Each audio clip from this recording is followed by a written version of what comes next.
Benepe, and this is The Real Deal, where we're here tonight at the Real Estate Board of New York's annual banquet that gathers the who's who of real estate. And it's any wonder that anyone showed up here tonight, but it seems to be a packed auditorium. Everybody's here to celebrate not the bleak end of 2008, but looking forward to 2009. Tonight we'll talk to some of the most notable people in real estate. We'll get their views on what's going to happen in 2009 and whether they think sales and leasing activity will pick up this year. Let's go.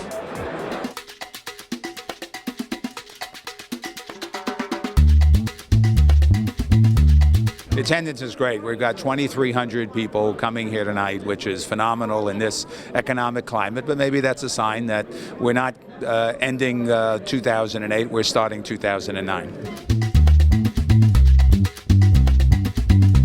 Okay, you're at the biggest gala of the year in real estate, but Cushman & Wakefield did not hold a party at the end of 2008. So tell us about that decision. We just felt in a year in which we were asking people to give back, to take less, and reducing bonuses, that it would be more appropriate to celebrate quietly rather than have a significant celebration. It's not a year to do that, where everybody is, I think, holding on right now and looking for a better time. Now, there's some projects that you said you will not talk about in this interview today, but what about your major office tower on 8th Avenue in the 40s? Are you able to do that when the economy is as it is? Well, I mean, everything today, you know, being a real estate developer today is like an oxymoron.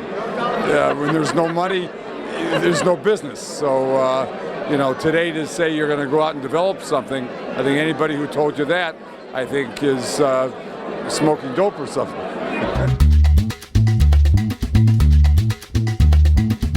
I have a new saying that's probably a little bit long, and I've borrowed it kind of off of Sam Zell, which is his stay alive till 95. I've got keep it lean till 13. I'm not saying we're in trouble till 13. I just think that that's when we'll finally be coming out of it. Clearly the market has been challenging, particularly since September 15th when Lehman filed. It had created a lot of uncertainty, which still exists, but fundamentally real estate is still a tremendous investment, and we believe that in 2009 people are going to look more favorably at real estate as an investment class.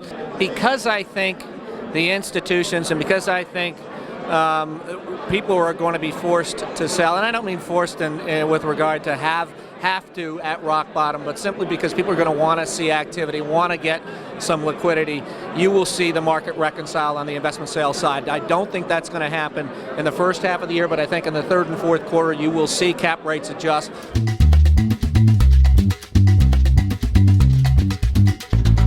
Well, I mean, I think it'll help all development. I think it'll help the country and keep the confidence of the people. I mean, you have all this expiring debt on perfectly good properties, and today it's a question of the lack of liquidity in the markets or the lack of confidence, and you have to be able to provide the ability to refinance properties.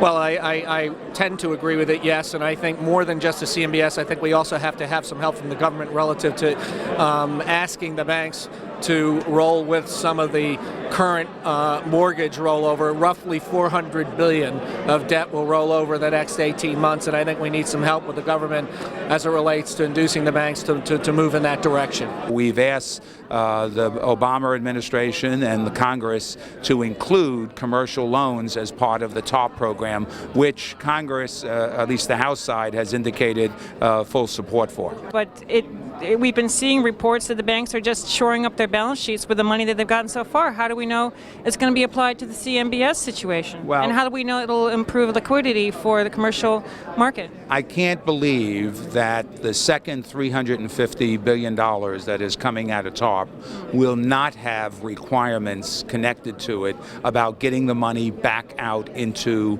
the private sector. Publicly said that your firm is starting a $300 million distressed asset fund. Is that true? That is true, yes. Okay. And you'll start buying property in the spring of 2009, which is now. Has that timeline changed at all? It's probably been pushed out a little bit. So you expect that prices will go down further in the year? But it's not so much the pricing as just the market is stopped. The financing markets have stopped. So it's very difficult to do anything right now. Now, as one of the oldest real estate companies in New York City, are you looking to start up any distressed funds? Well, lucky, glad you say I'm not one of the oldest real estate developers in the city, but no, we're not looking to do a distressed fund, but we will keep our eyes and ears open for opportunities. We always do. We're working on our project in the Village with St. Vincent's Hospital, which we think is an important project, and hopefully by the end of this year, the hospital will get their approvals and start building a new state-of-the-art facility. Based on the timeline of the project, that our component of the development won't be online for probably 5 or 6 years. So tell us a little bit about the mayor's speech today and some of the highlights that will affect the real estate industry.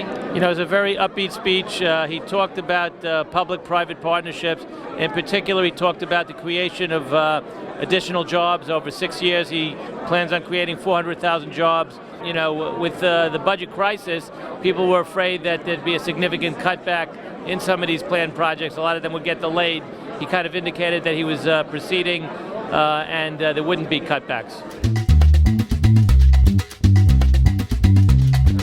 Most of your real sellers have become realistic. And the main issue is the demand now. So they want the buyer. So the real sellers are getting real.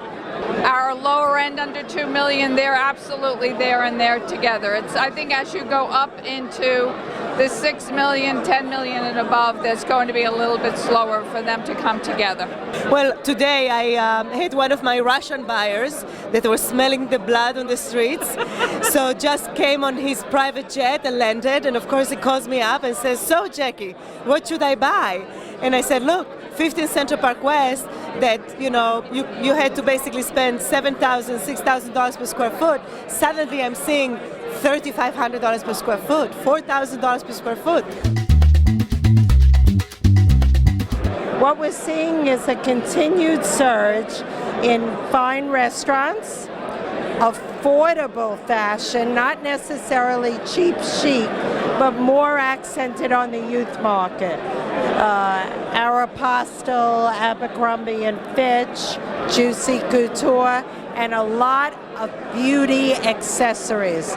The beauty niche brands are all taking locations. I still think that after the second or third quarter, we'll be okay. I had actually a very sad story. Two sets of parents helping their darling kids to get a $1 million apartment. Suddenly, 3 days after, no phone calls from the buyer's attorney. We knew something was wrong. They didn't tell us. We called the lawyer. The lawyer says, well, problem is both families were invested with Mr. Madoff. So therefore, the deal is off. Are you hearing that happening a lot with other brokers? Yes. Yes. I actually think that Bernie Madoff has affected New York real estate even more than the stock market. You're a VP at ABC, you're Deputy Chairman of National Endowment of the Arts, and an Art Advisor to Vice President Walter Mondale, among other things. So does that prior experience lend itself well to what you're doing now? The amazing thing is that everything that came before, once I learned the basics of real estate, proved useful to me. And because I had worked in the White House and testified before Congress, I knew how to make presentations, and I was hard to intimidate even as a neophyte. I think that we're close to approaching the bottom of not just the subprime crisis, but a crisis in confidence in our financial system. I think it's going to take another quarter or two.